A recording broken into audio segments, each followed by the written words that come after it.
Hi guys, I am Bhavna Juneja, founder of Udan Chemistry Classes Dehradun and IIT Delhi pass out. आज मैं वापस से लेकर आई हूँ आप लोगों के लिए डे 3 ऑफ ऑर्गेनिक सीरीज। तो पहले ही हम लोग डे 1 और डे 2 के क्वेश्चंस ऑर्गेनिक में कंप्लीट कर चुके हैं। आज मैं अगेन डे 3 का, जिसके थ्रू भी अगेन आप बहुत सारे रिएक्शंस को, बहुत सारी चीज़ों को रिकॉल भी कर पाओगे और नए कंसेप्ट भी सीखोगे। बट इससे पहले कि हम क्वेश्चन की तरफ चले, अगर आप ऐसे ही अमेजिंग कंटेंट देखना चाहते हैं केमिस्ट्री के लिए और आप बहुत सीरियस जेई और नीट एस्पायरेंट है तो do subscribe our channel. Thank you. So let's start with the today's question. Now this question again is a series question जिसमें बहुत सारे प्रोडक्ट्स हम लोगों को बनाने हैं। अगर आप लोगों ने ऑर्गेनिक रिवाइज करना शुरू कर दिया होगा तो आई होप ये सारे रिएजेंट आपसे फेमिलियर होंगे, है ना। सो लेट्स स्टार्ट। तो सबसे पहले हमें कौन सा रिएजेंट रिएक्टेंट दिया है? हमें दिया है C2H2 विच इज, इसको इंट्रोडक्शन की कोई ज़रूरत नहीं है। We all know it is nothing but ethyne, right. So ethyne के ऊपर हम लोगों ने कराया है HgSO4 और डाइल्यूट H2SO4 का रिएक्शन। सब लोग जानते हैं HgSO4 और H2SO4 क्या कराते हैं।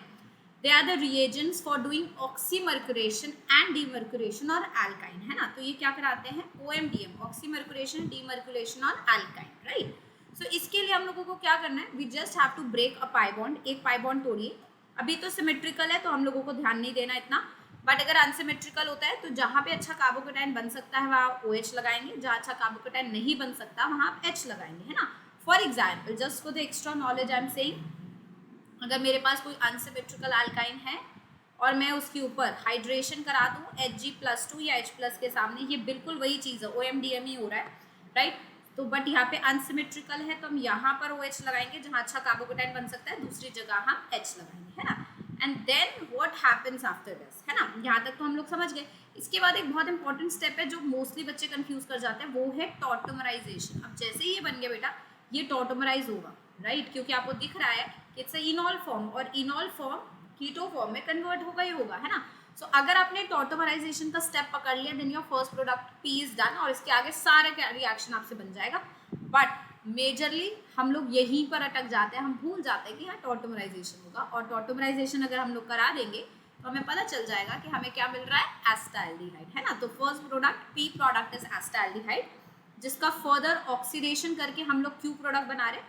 तो एल्डिहाइड का ऑक्सीडेशन हम लोगों को क्या देता है? एसिड देता है।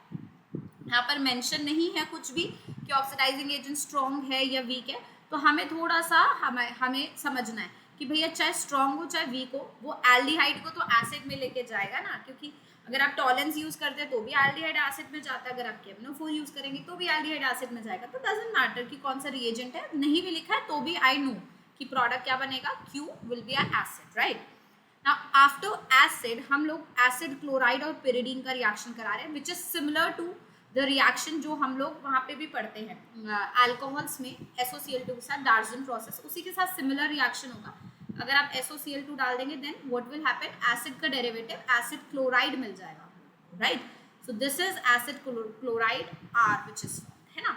तो अभी तक हम लोग P पता कर चुके हैं, Q पता कर चुके हैं, R पता कर चुके हैं। Now there comes a very very important reaction, वो है एसिड क्लोराइड R के ऊपर डाई अल्काइल कैडमियम का रिएक्शन। तो हम लोगों को ये चीज़ यहाँ समझनी है, ये ध्यान रखनी है कि डाई अल्काइल कैडमियम एक बल्कि ऑर्गेनोमेटालिक कंपाउंड है, राइट। अगर हम नॉर्मल ग्रिगनार्ड लेते हैं बेटा तो वो 2 मोल्स उसके जाएंगे एसिड क्लोराइड पर, 2 मोल्स रिएक्ट करेंगे नॉर्मल ग्रिगनार्ड के और आपको अल्कोहल मिलेगा। लेकिन ये नॉर्मल ग्रिगनार्ड नहीं है, ये वीकर है ग्रिगनार्ड के कंपैरिजन में और बल्कि भी है। तो इसका सिर्फ 1 इक्विवेलेंट ही रिएक्ट करता है और रिएक्शन अल्कोहलिक स्टेज तक ना जाकर रिएक्शन जो है हमारी कीटोनिक स्टेज तक चली जाती है। तो हमारा C2H5 ऐसा न्यूक्लियोफाइल अटैक करेगा कार्बोनाइल पे, पहले पाई बॉन्ड टूटेगा, जब पाई बॉन्ड नीचे आएगा and the Cl will be pushed away, तो Cl निकल जाएगा and the product that will get would be a ketone. So this is my final product S2-butanol, right. I hope ये question सबको समझ आया है। Thank you.